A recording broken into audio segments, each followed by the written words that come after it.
3 hal mengapa Anda membutuhkan laporan keuangan. Yang pertama, untuk meningkatkan bisnis. Apakah Anda ingin meningkatkan penjualan, menekan kos, atau meningkatkan scale up? Tentu saja Anda membutuhkan laporan keuangan untuk acuan atau alat ukur. Kemudian yang kedua, laporan keuangan digunakan untuk asas permodalan kerjasama, baik dengan perbankan ataupun dengan investor. Kemudian yang ketiga, laporan keuangan digunakan untuk menghitung perpajakan ataupun regulasi lainnya. Di sini, laporan keuangan merupakan catatan informasi suatu perusahaan yang dapat diukur kinerja perusahaannya dalam suatu periode akuntansi. Dalam beberapa menit ke depan, kita akan membahas 4 laporan keuangan. Yang pertama, laporan laba rugi, laporan perubahan modal, laporan arus kas, dan laporan posisi keuangan atau neraca. Tetap bersama kita dan selamat menyaksikan. Akuntansi, ilmu yang menyenangkan. Hai, perkenalkan, nama saya Nurmila. Di sini saya mau menjelaskan tentang laporan laba rugi atau biasa disebut dengan income statement. Apa itu laporan laba rugi? Laporan laba rugi ialah laporan finansial perusahaan yang dibuat oleh bidang keuangan tertentu. Isi dari laporan ini berupa data-data pendapatan maupun sekaligus beban atau biasa disebut biaya oleh perusahaan. Berikutnya, ini adalah fungsi dari laporan ini. Pertama, untuk dijadikan bahan evaluasi perusahaan. Kedua, untuk memperkembangkan perusahaan. Dan ketiga, untuk mengatur langkah kebijakan atasan tersebut. Terima kasih. Baik, teman-teman, di sini kita lihat contoh dari laporan laba rugi dari PT perusahaan dari PT Serhati per 31 Januari 2019. Jadi di dalam laporan laba rugi itu terdapat dua. Pertama pendapatan, kedua itu beban atau biasa disebut dengan biaya. Jadi masuk aja ke soal. Jadi pendapatan fee konsultasi sebesar 55 juta dan biaya sebesar, ada beberapa biaya, dan biaya tersebut adalah biaya pemeliharaan kantor sebesar 7.500.000, kedua biaya gaji 35.750.000, ketiga biaya administrasi dan umum sebesar 7.700.000, biaya lain-lain 5 juta. Dari total biaya tersebut mendapatkan 4.048.450. Jadi teman-teman, di sini kita lihat rumus dari laporan laba rugi ialah pendapatan dikurang sama beban. Jadi di sini pendapatan 55 juta dan dikurangi sama dengan 48.450. Itu menghasilkan laba. Laba itu sebesar 6.550.000. Jika hasilnya plus, perusahaan tersebut dinyatakan untung, dan jika perusahaan tersebut dinyatakan minus, berarti rugi. Perusahaan tersebut rugi. Demikian hasil dari saya jelaskan. Terima kasih atas perhatiannya. Akuntansi, ilmu yang menyenangkan. Perkenalkan, nama saya Fani Aprili Putri. Saya akan memperjelaskan laporan perubahan modal. Laporan perubahan modal adalah laporan yang menyajikan informasi keuangan tentang perubahan modal atau ekuitas selama satu periode tertentu. Nah, apa yang menambahkan modal? Yaitu yang pertama adalah setoran pemilik selama periode atau modal saham. Yang kedua adalah laba selama satu periode. Dan apa yang mempengaruhi pengurangan modal yaitu adalah pengambilan price, dan yang kedua adalah rugi dalam satu periode. Nah, di sini tuh ada contoh laporan perubahan ekuitas milik toko Fujiyama per tahun 31 Desember 2019.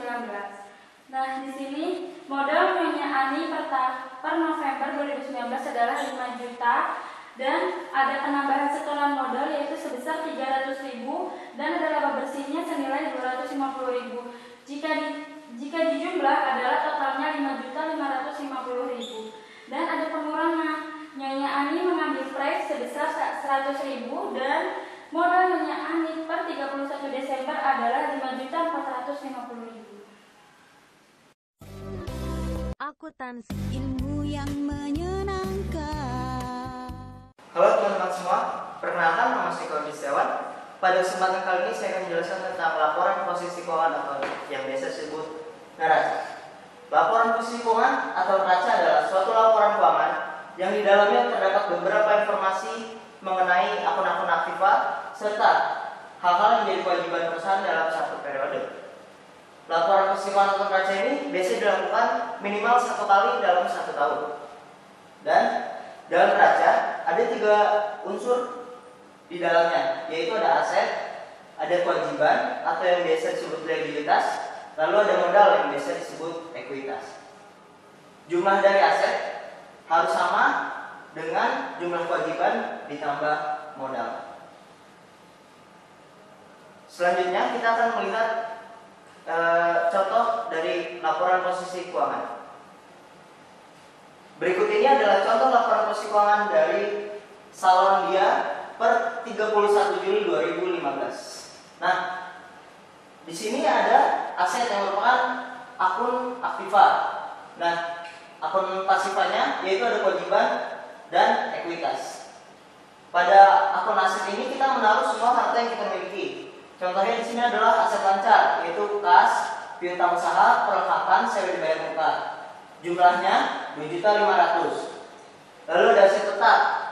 Aset tetap contohnya di sini adalah peralatan senilai 2 juta, lalu mengalami penyusutan peralatan senilai 500.000, sehingga jumlah aset tetapnya 1.500.000 dan jumlah total aset 4 juta rupiah.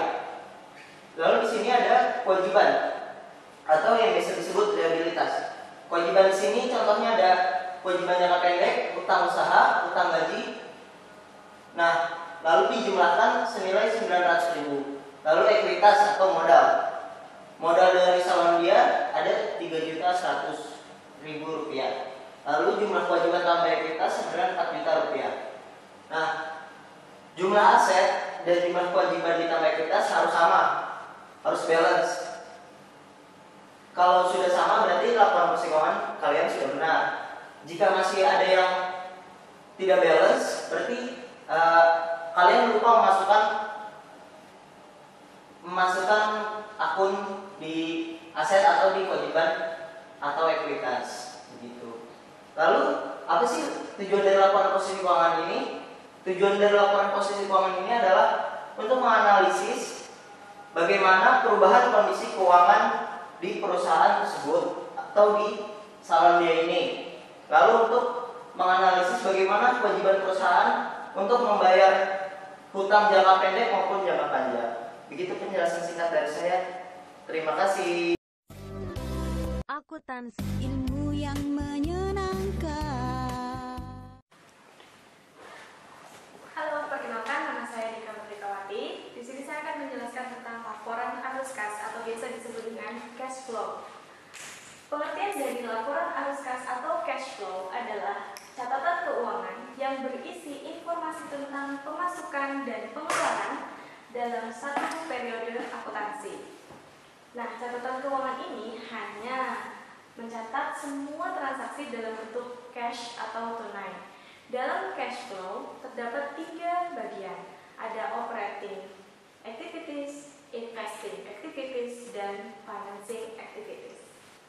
Oke teman-teman, di sini ada contoh laporan arus kas oleh Keuangan Network yang berakhir pada 31 Januari 2019.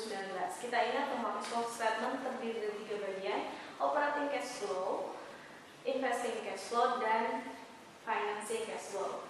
Kita lihat yang pertama, arus kas dari aktivitas operasi.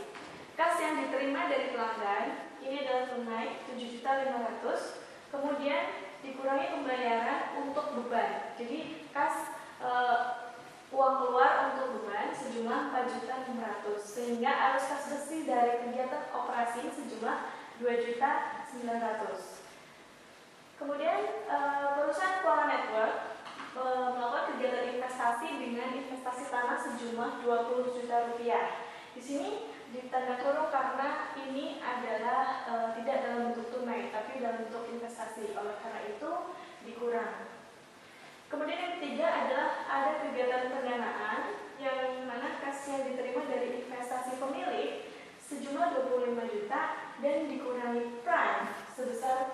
juta rupiah, sehingga arus kas dari kegiatan pendanaan sejumlah 23 juta.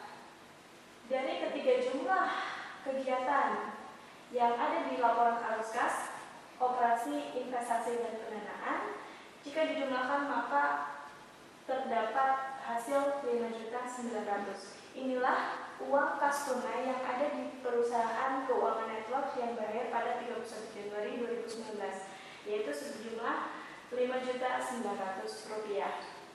Demikian laporan arus kas yang saya sampaikan, semoga bermanfaat.